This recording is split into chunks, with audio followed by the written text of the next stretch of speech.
Sempre que a gente fala em finanças, em administração do dinheiro, em empreender, né, todas essas situações que você está vendo aqui, várias dicas aqui no canal, e aí muitas das vezes você não entende por que você está vendo tantos detalhes, e muitas das vezes também a gente fala aqui porque nós queremos falar de uma maneira simples, de uma maneira básica para todo mundo entender, lidando com assuntos, né, do dia a dia. E a gente exemplifica coisas inicialmente, né, porque depois a gente vai mudar essa situação, nós vamos avançando, né, para que todo mundo possa entender coisas do dia a dia, como conta de luz, conta de água, etc. Mas a gente, né, vê muitas pessoas, quando chega nesse momento, né, ter algumas dúvidas de como é empreender, como é ser empresário.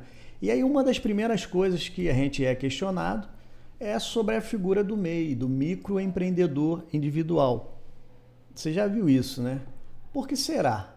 É porque é uma opção aí que o governo deu, uma forma mais fácil, né, mais rápida, e as pessoas ficam olhando, imaginando como é que seria ser esse MEI. E nós vamos, nesse vídeo, estar tirando essas dúvidas, claro, de uma maneira rápida, de uma maneira prática, básica, sem muitos delongas. A gente vai estar minimizando aí os pontos principais. Mas, antes de continuar, gostaria que vocês dessem um like no vídeo, né? Se inscrevesse no canal para não estar perdendo as informações que nós estamos passando.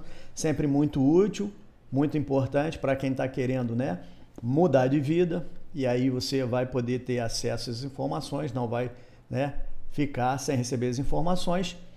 E, de forma resumida, né, o que seria um MEI, né? O que as pessoas tanto gostariam de saber e, na verdade, às vezes tem muitas dúvidas. O MEI foi uma legislação que foi criada pelo governo no intuito de beneficiar aqueles trabalhadores mais rudimentares que não tinham uma oportunidade de se legalizar, ou seja, eles não eram legalizados e não existia nenhuma modalidade que poderia abranger aquelas pessoas. Muita gente diz que foi uma forma também de aumentar a arrecadação previdenciária. O governo diz que foi uma forma de trazer um benefício social para essas pessoas. E você vai saber por quê. Mas, de antemão, né, quem seriam essas pessoas? Seria ambulantes, seria artesãos, seria pequenos comerciantes, né, pessoas que não têm registro. E aí foi criado pelo governo federal. Claro que essa legislação também ela isenta e traz esses benefícios na legislação estadual e municipal também, trouxe uma forma rápida de registrar essa pessoa, né, transformando ela em microempreendedor individual e fornecendo um CNPJ muito rapidamente, o que dá acesso a várias situações que a lei diz, mas que nem sempre o microempreendedor individual ele consegue ter acesso a isso. De antemão, você tira um CNPJ, não é obrigado a ter um alvará nem nota fiscal. Como é que o MEI recebe? Através de recibo, mas existe, né, dentro das empresas uma exigência em que para prestar serviço tem que ter nota fiscal. Então, quando acontece isso, quando a empresa ela precisa de nota fiscal, é possível que o MEI tire o alvará e também tire a nota fiscal, mas não é obrigatório. Se ele quiser, ele tira. Se ele não quiser, ele não tira. E aí, quando ele quer tirar, ele tem que se inscrever, né, no Estado, se for comércio, na Prefeitura, se for prestação de serviço, para poder ter uma inscrição e efetivamente estar tirando a nota fiscal. Certo? Primeiro padrão, né, tranquilinho. Então, uma vez está legalizado, pode ter até um funcionário, mais do que isso não pode ter. A questão da renda, né, é muito importante saber. A renda de até R$81 mil anual é o valor da renda bruta somado todos os meses. Se a gente for avaliar essa questão proporcional, ou seja, para quem começou ou legalizou durante o ano, né, aí vai se constar, né, para efeito dessa renda bruta, o valor de R$6.750 por mês ou fração de mês. E aí você pode fazer o cálculo e verificar se aquela pessoa, quando chegou no final do ano, né, se aquele microempreendedor individual chegou no final do ano, ele bateu a meta. Se for 12 meses, 81. Se for menos meses, aí você vai ter que multiplicar 6.750 por cada mês. E aí, né, bem importante também falar que existe pagamento de taxa mensal, né? A gente tinha falado que muita gente dizem que essa questão da regularização do MEI, que já acontece há muitos e muitos anos, se deu porque o governo queria arrecadar, mas não por conta da questão social. Independente disso, uma vez que você se regulariza, você tem que pagar, e no caso do MEI, o pagamento o valor é definido em razão da atividade. Então, se você tem uma empresa de prestação de serviço, você vai pagar um valor.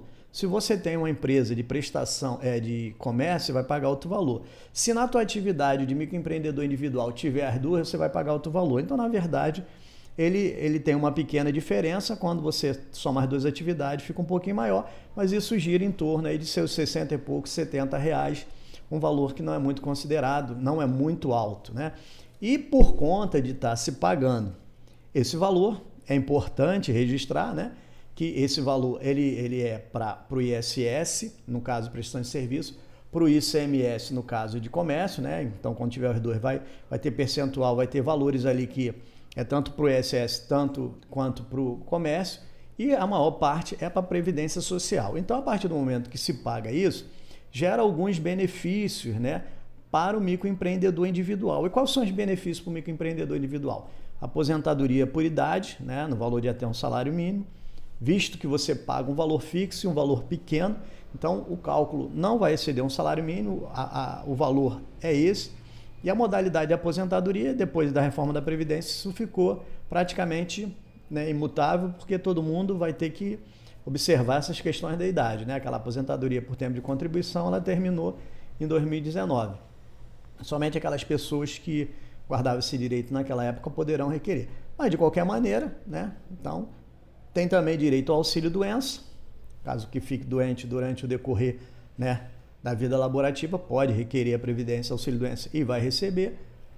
Auxílio-maternidade, se a microempreendedor individual for uma mulher, né, e tiver grávida, depois que tem esse auxílio-maternidade. Tem também a questão do auxílio-reclusão. Se você não sabe o que é auxílio-reclusão, é para quando a pessoa está presa, ela contribui para a Previdência.